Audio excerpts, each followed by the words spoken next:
Good morning, everyone. Good morning. What a nice, rousing good morning. Thank you for that, even though there's only half of us like normal.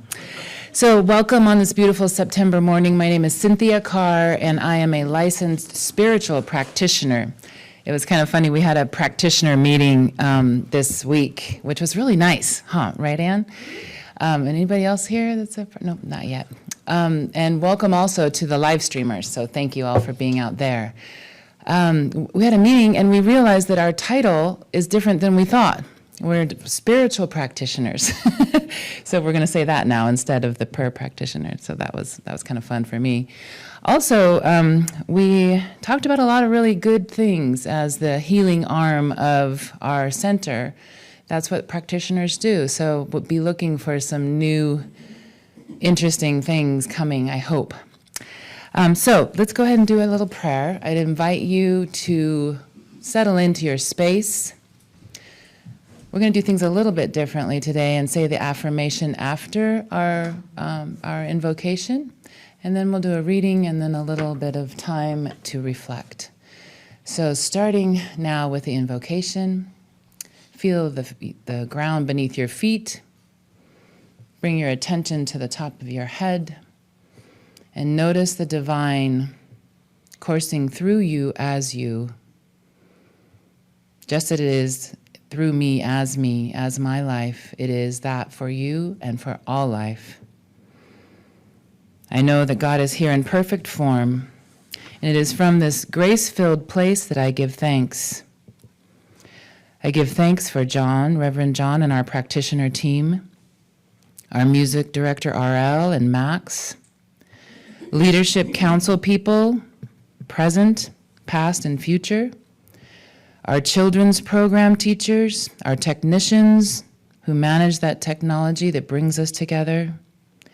I give thanks for those of you who give financially to keep our beautiful center operating solvent and in the black. And I give thanks for each of our spiritual family members who make us who we are as a true center for spiritual living. I bless this time on this beautiful September day, and together we say, and so it is. So go ahead and pull out your insert. The affirmation for September is roughly in the middle there in red. It is about states of consciousness, and that's kind of what I'm going to read about too. So let's say it together. I experience a state of consciousness, knowing that I manifest my highest and greatest good at all times, even if I can't say it correctly. So yeah, thank you. Highest and greatest good at all times. So raise your hand if you've read Ernest Holmes. Some of you have read Ernest Holmes, right? Yes, and if you may have noticed, I feel like I read Ernest Holmes 20 years ago, I read it 10 years ago, and I read it 5 years ago, and I read it now, and I read it differently every time. And I want to remind you that as I read this to you, the pronouns were written, he writes in the early 19th century, and so the pronouns are almost always he. So I sometimes will change them, and sometimes I forget to change them. So you can do that yourself. It's just, I invite you to think about this piece on peace.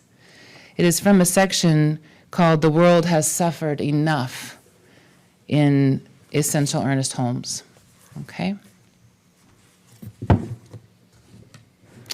We do not know when the far-off divine event will transpire which shall heal the world of the wounds of war, the memories of ancient strife, and the anticipation of future struggle.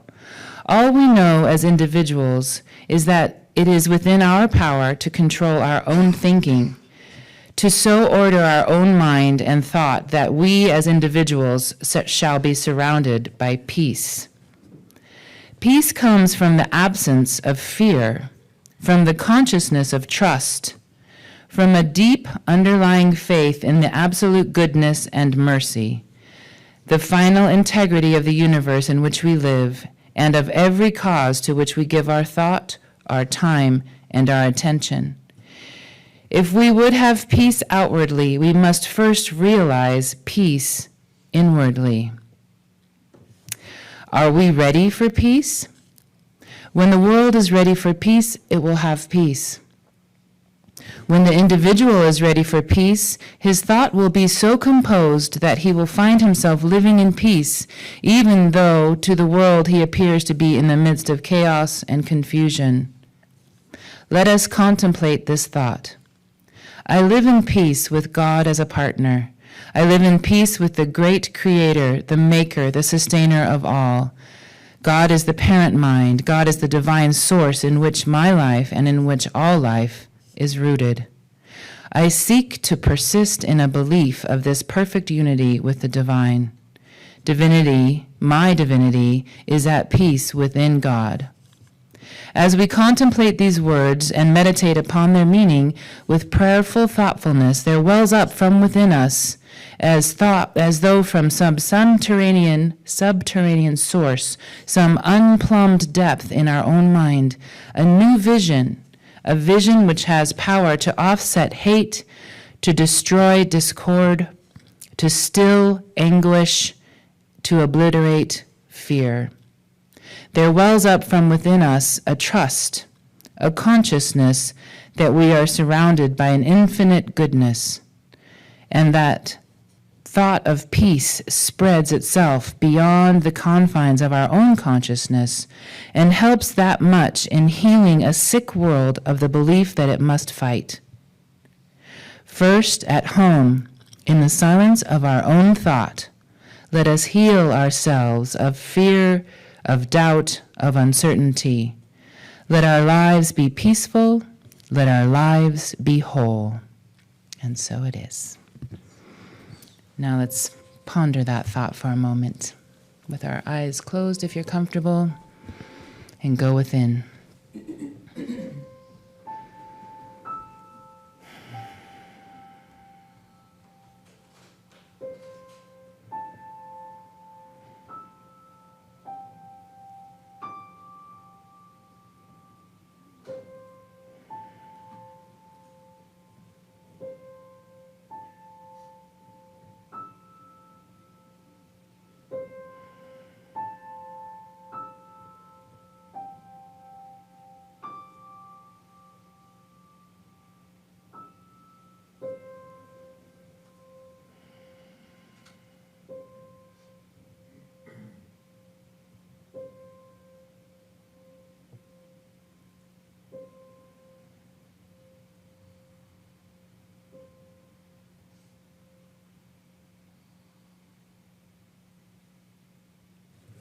And so it is. Thank you.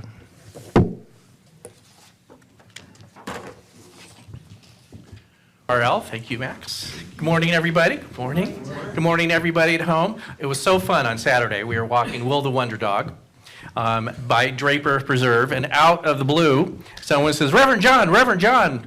Like, I didn't recognize that voice. It was one of our live streamers, Linda. Thank you for introducing yourself to me. But you don't realize that we have average 30 to 45 households a week that just stay in their bathrobe. So if any of you see me out and about, let me know who you are, because you're like the mystery people half the time. So it's great. But here we are. So before we do anything, let us just acknowledge history today. Today is the anniversary of 9/11. I can't believe that it's 20 years. I didn't even know any of you 20 years ago. I mean, it was right as we were ramping up. I think I had sent in my application, and I think it was Sue Quapic who sent me a letter back and says, we might want to talk to you. So it was that long ago. And of course, the Queen of England had passed, and whatever you think of the royal family or that whole institution is still a major historical event for us to ponder. And I just even thinking of 9/11, it seems like that was a first event putting us into this really odd part of history, that we are still in living history right now. It seemed to open the door to, as I have said the last few years, of the world collectively losing its mind. And I think we're still there, but I think we're coming out of it, and I actually think and have the expectation that amazing things are coming out of this, even though it doesn't look like it a lot of the time.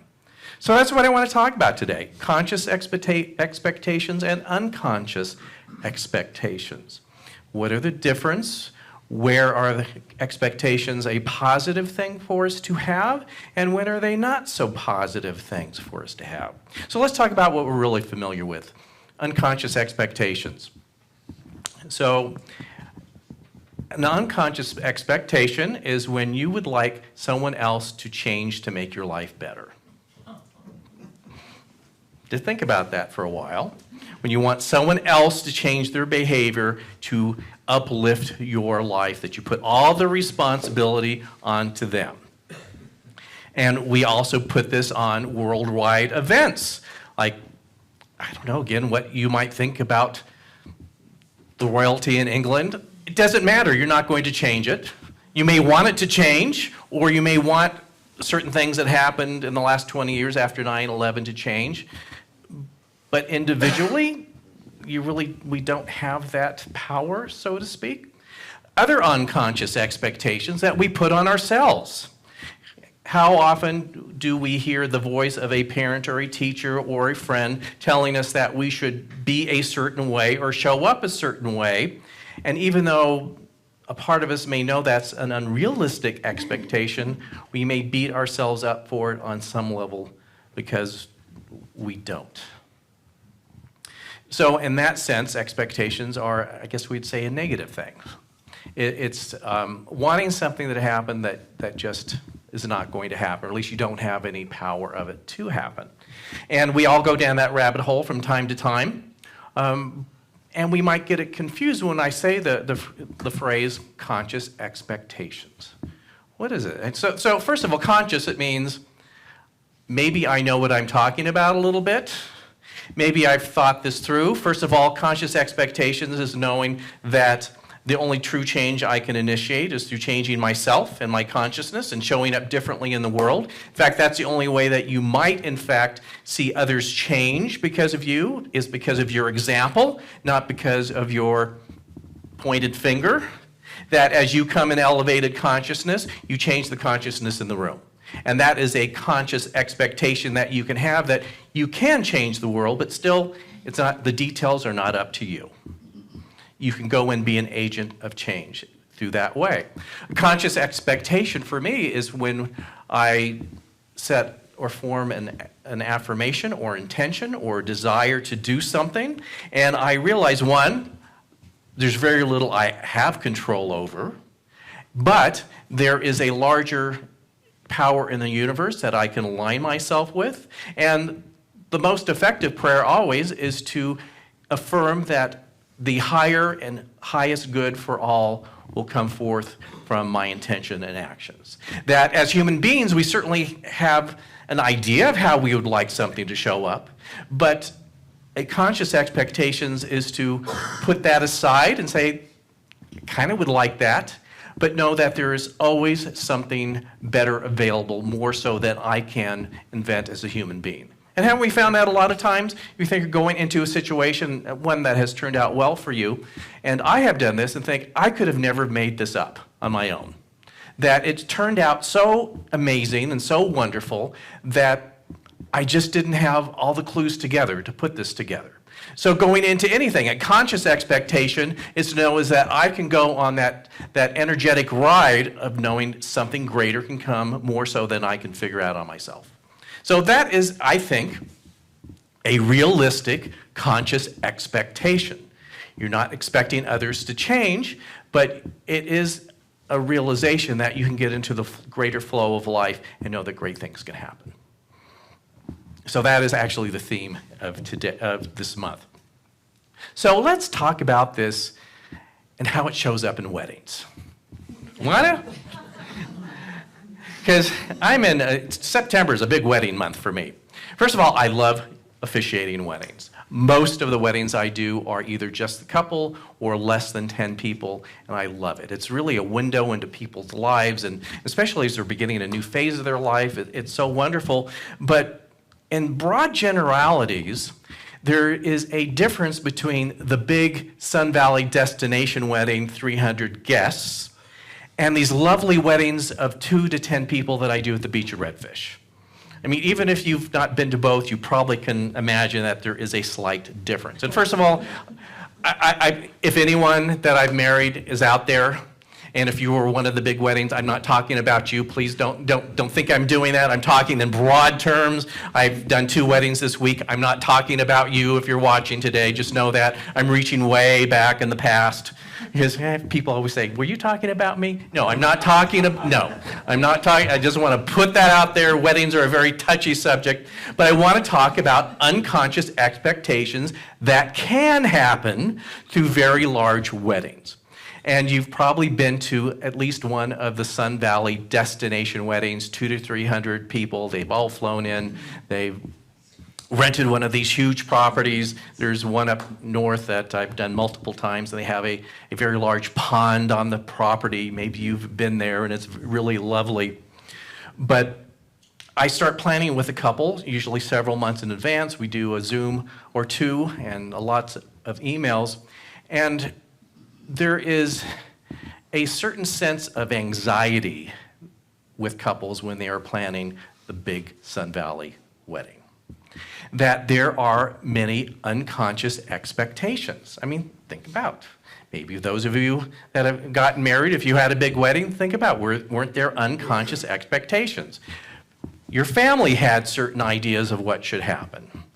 There was supposedly certain have-tos, you should be doing sort of thing. And what I have found with the big wedding is that often the brunt of those expectations fall on the bride's shoulders. And quite frankly, I don't know if couples really enjoy their wedding in the big Sun Valley wedding. I really don't. I think at the end I see this relief come over them because they didn't trip and the rings were here and the ring bearer didn't run in the field and the cocktails came up okay and nobody tripped with the hors d'oeuvres. And I mean, I could see them, especially with the bride, not to stereotype, like ticking off the things that are supposed to happen here. It didn't rain, or it actually did rain. But anyways, so when you think of it, when you get kind of wrapped up in the energy of something like that, there are cultural expectations that you just seem to fall into.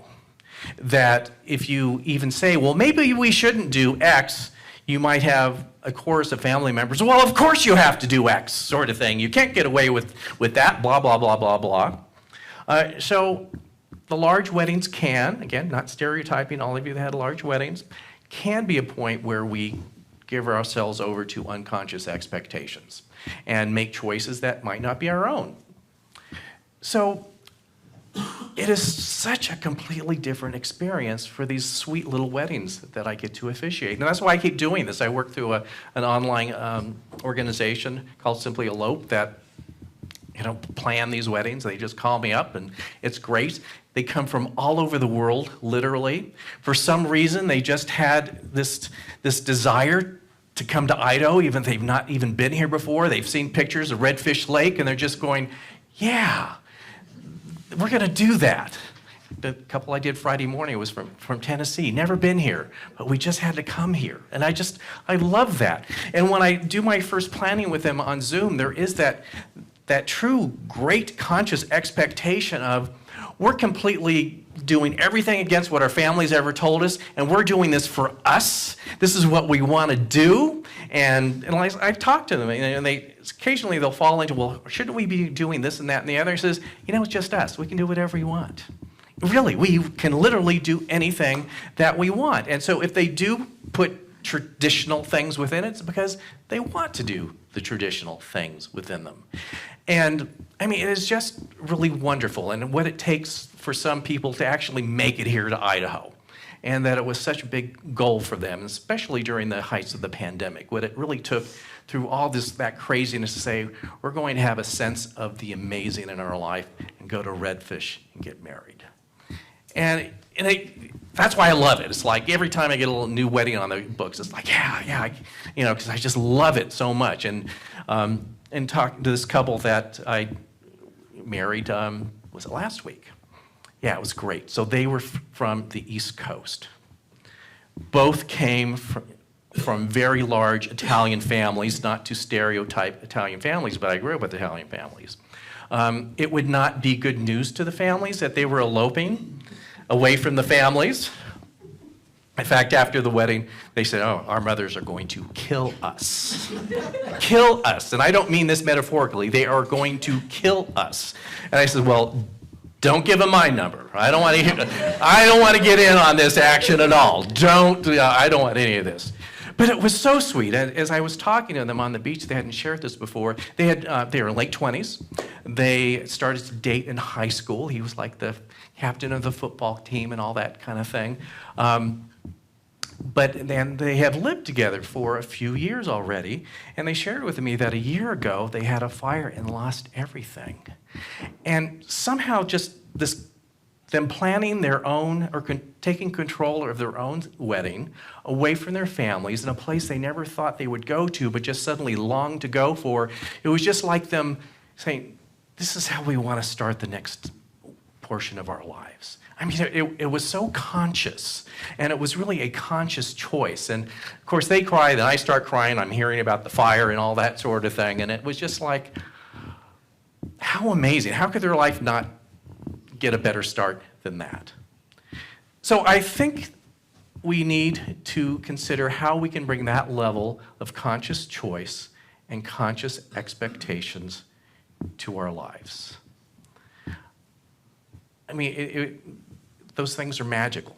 To bring a little bit of that, the miraculousness into our lives at that level, I think is amazing. So as we do that, let's think of, in a sense, what we do in our lives. Life purpose. I was discussing with some of my colleagues online, and we always talk about, what are you talking about this Sunday? And all this sort of passing back notes and all that sort of thing. And the conversation went around the word vocation. Right, vocation, which is a bit different than career. But it's funny, when we talk about even the word vocation, you think, well, what do I do for a living, in a sense? How do I earn my money? Or if I'm retired, how I did earn my money. But it's something much deeper. It may involve what you officially do for a living, but it basically is a statement of how intentional you lead your life and conduct your life. How conscious are your decisions and how conscious are your expectations? And think of it, if you ever even just thought of your career with the word vocation, you probably stop thinking of it as just getting a paycheck. It's like, okay, now there's something important in here. So to take that word, again, away from a paying job necessarily, and bringing it to your life and asking ourselves, well, what's driving the bus here? What's that deeper thing that I want to embody and have embody me? And if you have thought about it much, hopefully you've stumbled upon the fact that, it's not just about career.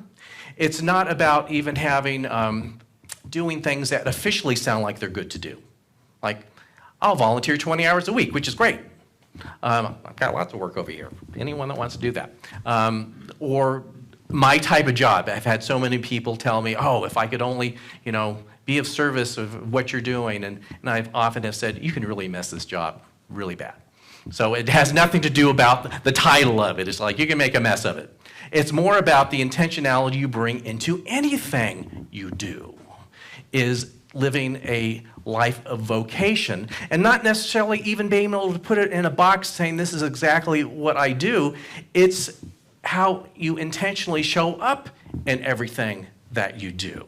That even if you're not sure how what you're doing here today is going to turn out by the end of the day, to show up with a different level of consciousness and intention in what's unfolding before you. Knowing that, planning is a lot of times just kind of a silly process, isn't it? Because it never turns out the way that you think it's going to a lot of the time. So thinking of the word vocation, of how am I going to show up today? Even if you have a light day and it sounds like just kind of a fun day, still, how are you going to show up? And how are you going to better prepare yourself to show up? So, of course, I often talk about spiritual practice and what that is and what it isn't. Thinking again about spiritual practice, prayer, and any kind of label you want to give to it, I was raised to believe that it was something you had to do to make a God with personality issues happy. No, really. And often some people with their spiritual path or religions, and nothing against people who do this, will say when they're going to Sunday service, they're going to a worship service. In other words, that there is a God that demands,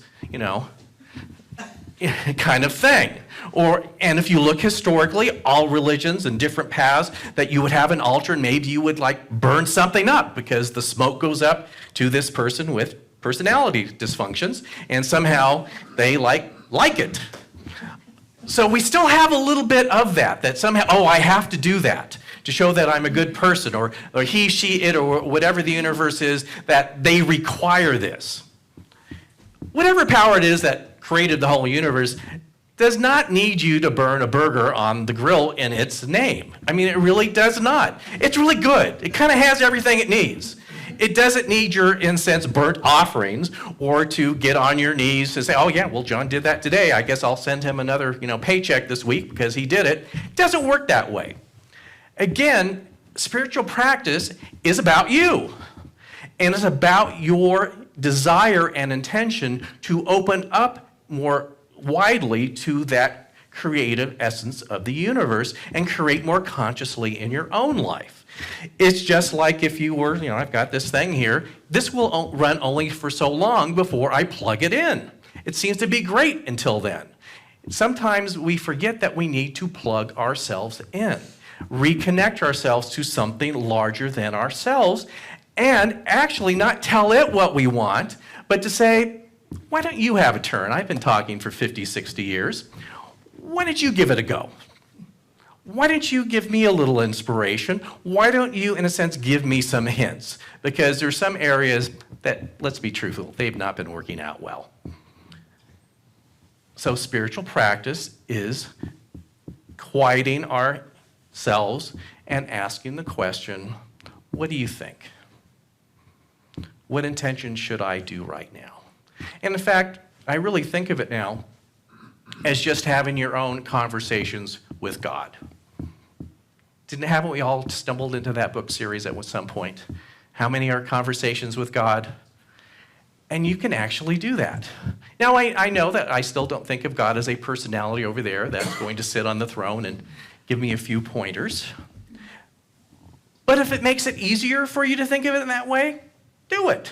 Or to think of it as talking to your dog, or instead of conversations with God, conversations with dog, whatever feels sacred to you. And in your quiet moments, to just ask the question, what do I most need to do now? What needs to come next? And to just be with it. Now, if you've done that type of spiritual practice, you will get answers sooner than later. But sincerely asking those questions mean that it may not, in a sense, have immediate conversations with dog in your mind, but they begin to come in your quiet moments, your spontaneous quiet moments, your doing the dishes, vacuuming moments, when you are just spontaneously, over yourself, as I call it. You're not in your own ego. You're just one with what you're doing, and that's when it's like, oh, finally, the universe is like, he opened up the gate there. I can get in a little bit. Stopped having that little mind chatter and just jump right in there. And start to experiment with that, but first with the idea that, and this is kind of a big one, that it is actually possible. How many people says, well, I can't do that. That's only for Mother Teresa. She's hooked up on that program, wasn't she? Everybody's hooked up from that program. That spiritual practice is starting to create that trust that you have that connection and that the answers are there. And at first, the answers might be not the ones that you were hoping, expecting, or thinking would come. Sometimes the first answer you might get is, It's time for you to feel that you are capable of this.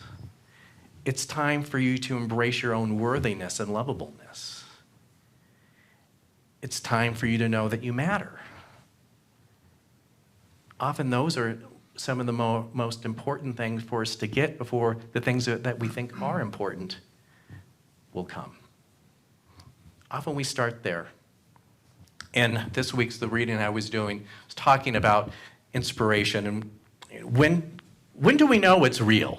Isn't that a question? When is it actual inspiration and when is it just me, in a sense, talking to myself? Well, it is, in a sense, always talking to ourselves because we do have the presence of the divine within us. And I thought this was an interesting answer. It says, one, if it is real, you will have a deep resonance with it. And if it's real, it will not appeal to your human ego. In other words, go, boy, I'll be really special and loved if I do this one, kind of thing. In fact, and I've said this before, I have found that if there's a bit of like, ooh, do I really have to do that? It's probably the right thing. Because it's something that will stretch you a little bit and put you out, as they say, our comfort zone just a little bit.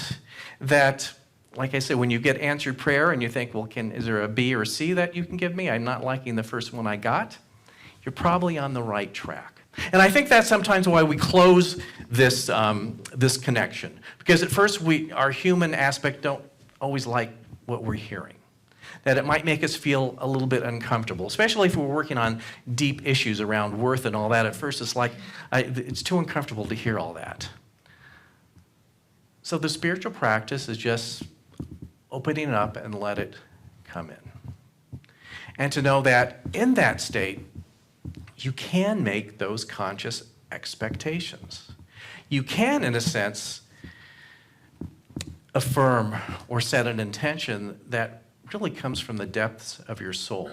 It stops being about changing certain things or whatever, and just it's more about how you show up and how you can make a difference in the world. And I realize that we're in a time of history that it's easy to forget that.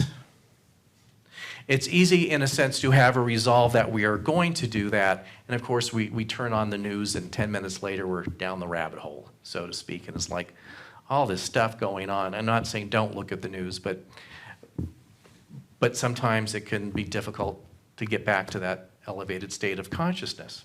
So I just want to read something as we close here today that I wrote on my blog. And this is actually something I return to every few weeks by Howard Thurman. And let me just read his biography. Howard Thurman, born 1899, died 1981, was an American author, philosopher, theologian, mystic, educator, and civil rights leader. As a prominent religious figure, he played a leading role in many social justice movements and organizations of the 20th century. Thurman's ideology of radical nonviolence influenced and shaped a generation of civil rights activists, and he was a key mentor to leaders in the civil rights movement, and I believe his grandparents were enslaved as well. So he really lived the challenges of life in a way that I think many of us have not. So he wrote this. It's called Moments of High Resolve. It says, despite the dullness and barrenness of the days that pass, if I search with due diligence, I can always find a deposit left by some former radiance. But I had forgotten. At the time it was full-orbed, glorious and resplendent. I was sure that I would never forget. In the moment of its fullness, I was sure that it would illumine my path for all the rest of my journey. I had forgotten how easy it is to forget. There was no intent to betray what seemed so sure at the time. My response was whole, clean, and authentic.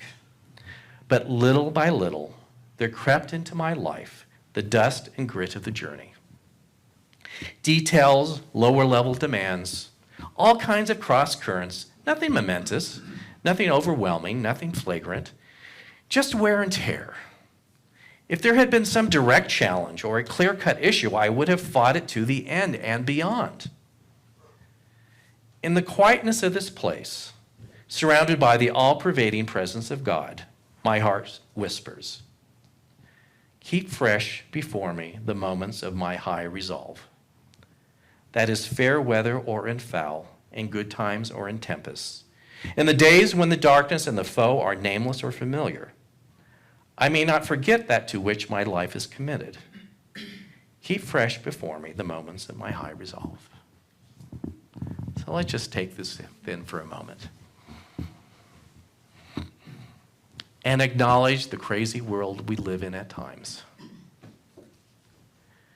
But let us resolve right now to have higher intentions, to come from a higher state of consciousness, from a state where we never forget our connection, even when the physical manifestation before us appears in contrast. Let us always be at that moment of high resolve, knowing that we are connected. And we have conscious expectations. The power and the presence of the universe is unlimited. And we allow ourselves to get into that flow of life that allow amazing things to happen, even if in the short term they appear not to be present. We give ourselves over to that greater faith, that greater trust, and that greater knowingness that the presence of Spirit is right where we are, right wherever we walk, and within all beings and situations. And we allow ourselves to reside there at all times. And so we give thanks for this, and we just simply let it go. We release attachment to how it has to show up, how it has to come back into our lives, how it is in other people's lives. We just know it to be so. And so it is.